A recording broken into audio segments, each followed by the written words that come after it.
Hi, this is Megan with Beadaholique, and today I want to show you how to weave ultra suede faux leather beading cord through chain. And what it's going to do is give you this really interesting solid woven piece. And this is what it looks like when you use a round Rollo chain like this. And then the base here, this is what it looked like when I used this flat link oval cable chain.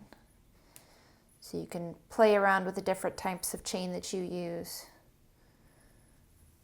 and the different color combinations to make it look different, but it gives you a really interesting kind of piece to work with in your jewelry making. And as you can see in this one, I've got the links extending past the ends.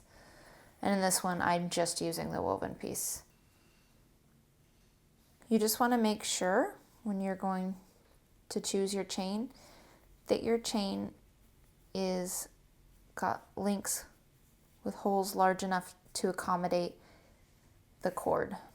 So it's 3 millimeters wide, so you want to make sure that you have room for that and take into account the space that the other links take up in there too. Another thing to consider is how tight it's going to fit. This one has a lot of room, plenty of room, and it's a little bit looser. This one is a tight fit, and it gives you a really stable, sturdy, thick piece that will actually kind of keep a shape. So you can play around with it and see what you like. I'm going to show you how to do it on this flat link oval cable chain here. So what I did was just start with a piece of the faux leather cord, much longer than what I thought I would need, so that I wouldn't run out. And then determine how you want to use it and how long your pieces of chain will be and how many you want for how wide. And then you're going to start by going through the top link, or if you want it just in the middle, then you'll go through the link where you want to start.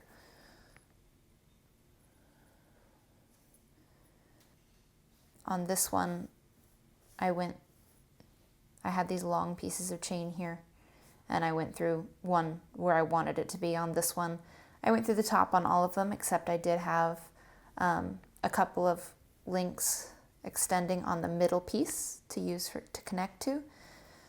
So just make sure that you're going through the link that you want to be when you start. And pull it down to the end. You want to leave a tail so that it doesn't fly off the end. You also want to leave a tail because you're going to weave it back in at the end.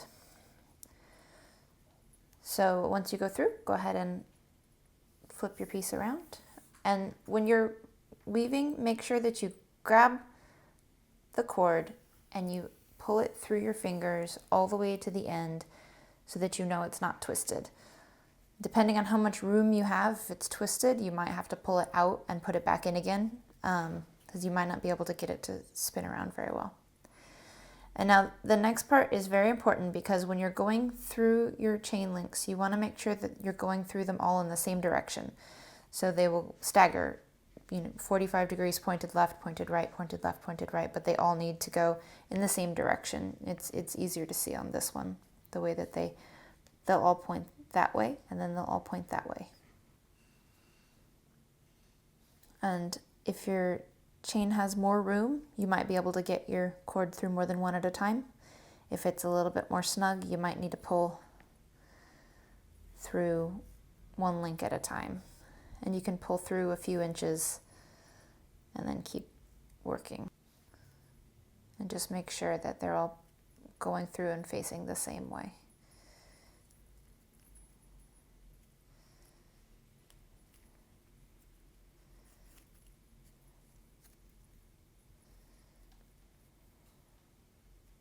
And once you get through the last link, go ahead and grab the links firmly so that they stay together when you pull your cord through.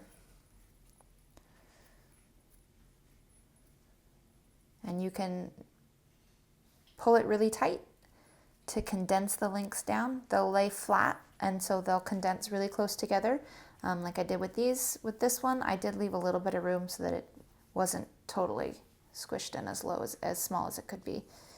So you can decide that too on how close you want your chains to lay together. And then you're going to just flip it over and go back through the other way. You can see that this time the links are laying the other way. On this one they're going to the left, on this one they're going to go to the right. And again, you'll just go all the way through.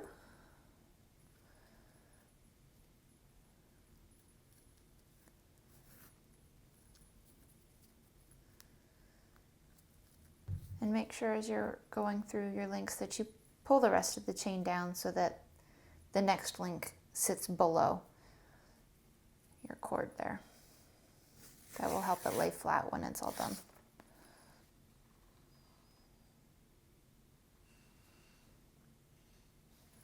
And on this kind of chain where your holes are oval, I have the cord laying flat along the length of the chain.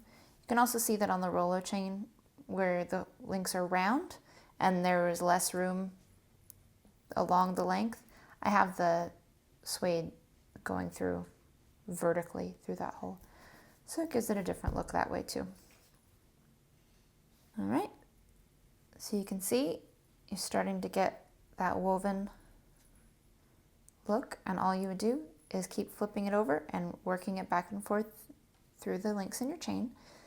And then all I did to finish this off was I flipped it to the back, and I skipped the first link and I took my cord through the next link